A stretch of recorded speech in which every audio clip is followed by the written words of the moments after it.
Brazil and Nigeria and Greece and everywhere else. And we're kind of coming up to the line here, watching the country be butchered. And I'm saying we don't want to keep going down that line. 4 or 5 more cows go through. We're up next.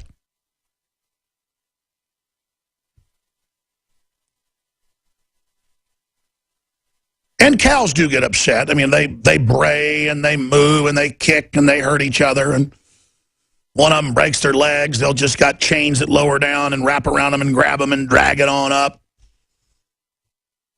That's the humane way with the big gas-powered hammers, Thor's hammer. A lot of times they just put them in a big neck squeeze and a giant guillotine comes from the bottom and just goes up into the throat. And I've just watched the New World Order do this all over the world, feeding and preying on populations and shutting off their food and then sending in the UN with some grain for photo ops when it's the UN itself that cuts off the food and then takes the property. And then all the young girls, all the young wannabe supermodels, they go out to the mall and raise money for UNICEF. The children that survive are taken to slave brothels. But again, those girls don't want to know how to really help children. It's just better to feel good and wear a World Wildlife Fund shirt, or who actually run the controlled hunts and been caught doing it. It's all about just feeling like you did good. Here's another report where they're already doing it. AP reports Greece mulls levy on undeclared deposits to raise cash. Greece is considering a clawback or a bail-in, a 15% levy on undeclared foreign deposits and double the rate on undeclared deposits in domestic banks as the epicenter for tax dodgers to legal assets. Of course. And then first they announced that in some of the other countries they've done it in, like Cyprus, and then soon it's just the whole country. You get to have 40% taken out. Oh, and then another 20, and then, this is the global standard, and it's coming here.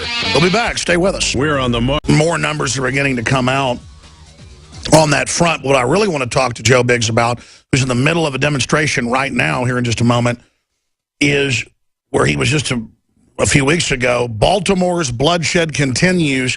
29 shot, 9 dead over holiday weekend, and not by the police. Most of it black-on-black violence. Same thing in south side of Chicago, 12 dead, 43 wounded in shootings across Chicago over holiday weekend. And it just goes on from there. Meanwhile, not only do we see the very same globalist banksters running around preparing to claw back and, quote, loot and have bail-ins and basically rob private after-tax bank accounts, you name it, in places like Greece and moving towards our pension funds, and Obama wanting to tax in his State of the Union education funds and talking about tax increases via executive action outside of law. We have this headline out of the London Telegraph. Now, it's alarmist when we say this a year ago or 6 months ago, but it's not when mainstream media does. U.S.-China war inevitable unless Washington drops demands over South China Sea, warning from state-run China newspaper as Beijing reveals plans for the development of disputed South China Sea islands, which is right out in the middle of the ocean, folks, and is a huge power grab as they prepare to take over all that trade coming through from Japan and South Korea. It is very provocative. And our government has helped build them up and helped give them everything. And George Soros says it's going to cause World War III if we don't let them have what they want because he's so heavily sold out to the communist Chinese. Senior NATO official will probably be at war this summer. If we're lucky, it won't be nuclear. Is that the bad feeling I have? Russia's air defense units deployed amid snap combat readiness drills. Another report, terrorist nuke attack may be carried out inside the United States in the next 12 months. We're going to break that down. And there are real preparations on a planetary scale. Global currencies are on the verge of imploding. Unrest is increasing all over the world as inflation begins to hit, on top of depressionary activities in the real economy. But still, there's such exponential increase in the volume of money that you have this perfect storm of artificiality that isn't supposed to be able to exist under really any economic model. Not Keynesian, not Austrian school, none of the, quote, free market so-called systems where you can have stagflation, which they said was impossible until the 70s. Now we're moving towards hyper-stagflation, a word I invented a decade ago, to describe you have stagnation in the economy with inflation on top of it. And that's exactly what we're starting to see raise its head. So you have wars erupting when governments are too greedy, consolidating power, the special interests are detached from reality, filthy rich, and you've got an elite in Russia that won't back down, an elite in China won't back down, an elite over here won't back down, all moving quickly towards conflict. So we're going to be breaking that down as well. Now, Joe Biggs joins us from Cleveland, Ohio, where we have a whole bunch of churches together. I believe the number's 40, you'll correct me if I'm wrong, marching, saying they don't like living in a police state. Undoubtedly, they do live in a police state to a certain extent, but it's also part of the breakdown of society, again, which is the plan. But we have the police standing down in Chicago, which is Democratic run, and in Baltimore, Maryland, which is Democratic run. I mean, you're in the black-run Democrat cities, especially in Baltimore, and still the white person is blamed as a total red herring. But there are legitimate issues, obviously, to demonstrate against. So we're going to get Joe Biggs' take on this, who's been there for 2 days during the demonstrations and the arrest. Joe Biggs joining us. Yeah, Joe Biggs here with Infowars.com. I'm marching down Lakeside Avenue in downtown Cleveland, and as you can see, there's 40 different church congregations behind me right now. A lot of people saying that they're here walking hand in hand. They went to the Justice Center first asking for justice, and now they've gone to Town Hall, and we're just going to continue going through all of Cleveland. People are coming out from all the businesses looking, trying to see what's going on.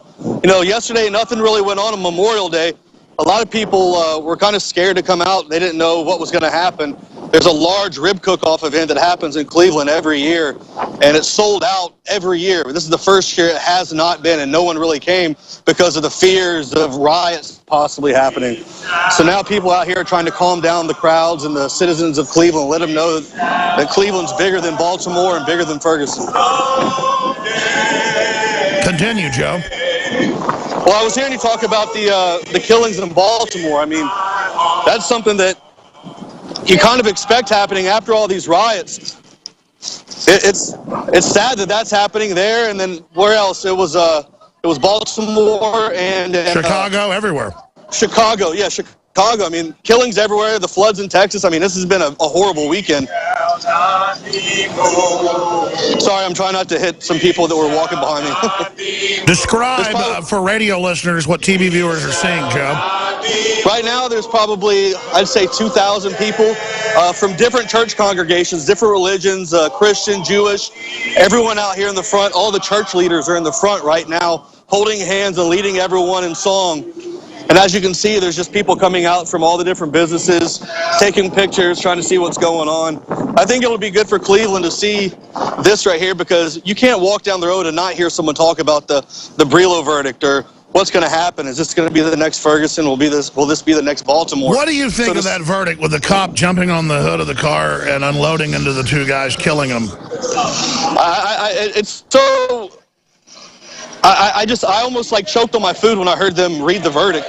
The judge can justify a police officer jumping on the hood of his car and then shooting, then jumping from his car onto the hood of the suspects and then firing 15 rounds in. I mean, that's out of this world to know that that a judge found that justified. And the story that they're using is the fact that Officer Brillo was scared that if he was out of his car, that the two suspects would have driven in their car into him and pinned him against the vehicle. So that's why he jumped on the hood of his car and then over onto the suspect's car. And even in the middle of shooting into the windshield, he had to reload. So, I mean, that's a sadistic thing to do. Sure. Well, Anthony Gucciardi was out covering the Monsanto rally, and he talked to the state police there, and then he also talked to an awesome police officer when he was covering the march down the road. And the police officer said, I like Alex's show, but I get asked by the people in the department, is the Alex Jones radio show, is InfoWars pro-cop or anti-cop? And so I'm going to break that down here briefly, Joe, for the listeners and the viewers out there. We're pro-justice. We take things case-by-case example. We don't just mindlessly hate the police and want a civil war and always just blame the police. At the same time, we have a centralization of power. We have the police more and more being above the law, especially in some of these corrupt jurisdictions. That's creating anger. That's creating a sense of injustice. And then you've got George Soros and the Justice Department trying to make that the scapegoat for the overall corruption, to create destabilization, to bring in basically a permanent civil emergency in this country, a form of martial law. So that's where we stand on the police. But we just don't inherently hate the police. We want to reform the police and the entire government and reform our own communities and our own selves. We are a fallen, corrupt, decadent, slob-like nation compared to what we were. We need to admit that like an alcoholic before we can turn this around. What's your take, Joe Biggs? Exactly, and I get asked that same question almost every time I go on one of these trips. You know, a lot of people were like, why do you guys hate police officers or things like that? I was like, I don't hate them at all. What I do is I back up whoever's in the right. If the protesters are in the right, I'll point that out. If the police are in the wrong, I'll point that out. If the police are in the right, I will point that out. When we were in Ferguson in August, we had, the police were completely out of control, shooting at reporters, shooting at people for no reason, putting lasers like the sniper rifles on people's heads. On you? They were yeah, on me, on Jakari, on protesters, on old people, children. It was out of control. And I was completely against the actions by the police officers. But then we went back in November, and the protesters were out of control. But the police officers kept their cool. It seemed like they learned a little bit more from that. And these people were out there shooting at the fire departments, shooting at the firefighters who were simply trying to, you know, put out these fires to save the businesses for the people. So, like you said, we're on the side of whoever's doing the right thing, and that's what we're trying to support. That's what we're trying to show the world. And as society degenerates, Joe, as society degenerates, it's going to be Coke versus Pepsi, Ford versus Chevy, Cowboys versus the Steelers. Just mindless, boil it down to which side you're on. That's what the globalists want. We need to be together for sovereignty against the globalist takeover. Did you hear all this news that they're moving around the world to just take part of people's bank accounts to give to private banks, and that they're preparing to move towards going after pension funds while openly admitting nuclear war could break out, and that we're accelerated towards armed conflict with China and Russia? And then George Soros, who's behind a lot of it, has the nerve to get up on TV and say we're all in danger of World War III? Yeah, and he's the one that's funding it. It's his money, it's his dollars that are starting all these uprisings. I mean, that bad feeling you've been saying that you've had for the past week or so, you know, I hope to God that that's not what it is, because that's one thing we do not need right now is an all-out nuclear war. Well, everybody I've been talking to basically, you know, has the same feeling of real concern. I think it's just everything we're seeing happening. We know things are getting worse. We know things are degenerating. We know there are people that are going to try to capitalize on making things even worse than posing as saviors. And it's just that sixth sense saying, gear up, get ready, watch your six. Joe, it looks like you've now arrived at the final destination. Looks like a pretty big crowd there. Pan the camera around there, please, and then tell us on for radio listeners what you're seeing. All right, so you've got a few thousand, about 1,500 people or so. We're right outside of the Cleveland City Hall, and that's on Lakeside Drive. So everyone out here is basically voicing their opinions about how Cleveland needs to be calm. They need to let the system work. But then you have a lot of people in the crowd saying, hey, the system isn't working. There's no justice in America. So, you know, a lot of people are voicing their opinions on what's going on. Meanwhile, being peaceful, the police have a much, they don't have a defensive posture today. You know, they're further back, they're spaced out, they're giving people the right to protest peacefully. So, I mean, that's good. That's a step up.